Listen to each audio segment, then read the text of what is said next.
조선시대에는 소박이라는 제도가 있었다. 소박은 흔히 부인이 남편에게 버림을 받는 것으로 알고 있지만 반대로 남편도 부인에게 소박을 맞는 경우도 있다. 이것을 내소박이라고 하는데 하지만 이런 경우는 매우 드물었다. 내소박은 아내가 남편과의 혼인 상태를 청산하는 것으로 남편이 의절을 범했을 때 또는 남편이 집을 떠나 생사를 모르는 상태가 3년 이상 계속될 때였다. 여기서 의절은 처의 조부모나 부모를 때린 경우 처의 외조부모, 백숙부모, 형제, 자매, 고모를 죽였거나 장모와 간통을 한 경우이다. 이때는 관청에 신고를 하고 이혼을 청구할 수 있지만 매우 특수한 경우로 일상에서 거의 일어나지 않는 경우였다. 그렇기 때문에 남편의 횡포에 도저히 참을 수 없을 경우 남편을 피해 도망가는 길밖에 없었다. 하지만 남편 몰래 도망가는 것은 곤장 100대, 도망가서 재혼을 했으면 교수형까지 당했다. 태종 때 손홍종의 딸 손씨는 남편에게 버림받고 재가를 했다가 곤장 100대를 맞았다. 자기를 버린 전 남편이 새 장가를 들기 전에 재가한 것은 부도에 어긋났다는 것이었다. 그리고 성종 이후에는 여성들의 재가가 아예 금지되었다. 한편 남편이 아내를 내치는 것을 외소박이라 한다. 외소박은 아내가 칠거지약을 범할 경우 남편이나 시집 어른들의 결정에 따라 이루어졌다. 불효, 불임, 부정, 질투, 나쁜 병, 말 많음, 도벽이 칠거지약에 속한다.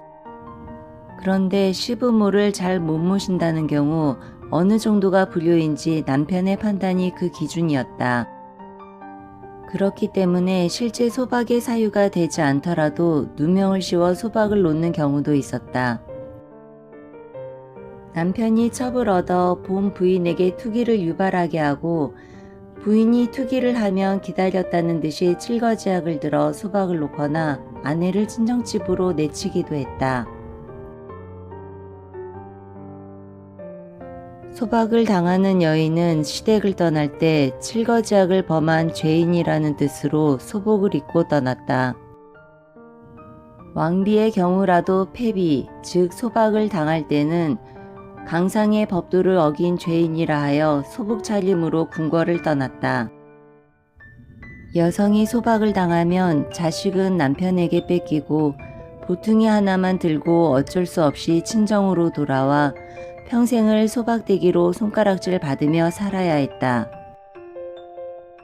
그 시대 여인들은 시집을 가면 출가 외인이기 때문에 일부 종사하면서 그 집에 뼈를 묻는 것이 당시 여성들의 최대 미덕이었다. 그렇기 때문에 친정에서도 가문의 수치라는 이유로 받아주지 않는 경우가 많았고 소박 맞은 여인들은 갈 곳이 없었다. 이런 사회적 배경에서 나온 독특한 풍습이 습첩이다. 말 그대로 풀이하면 첩을 줍다라는 뜻으로 소박 맞고 갈 곳 없는 여인들은 새벽 동이틀 무렵 성황당으로 갔다.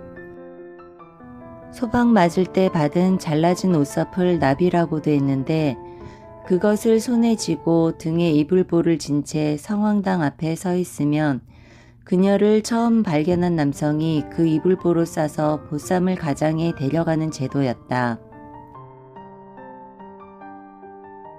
남자가 기혼이건 미혼이건 양반이건 거지건 상관없이 그 누구를 만나더라도 여자에겐 따질 권리가 없었다.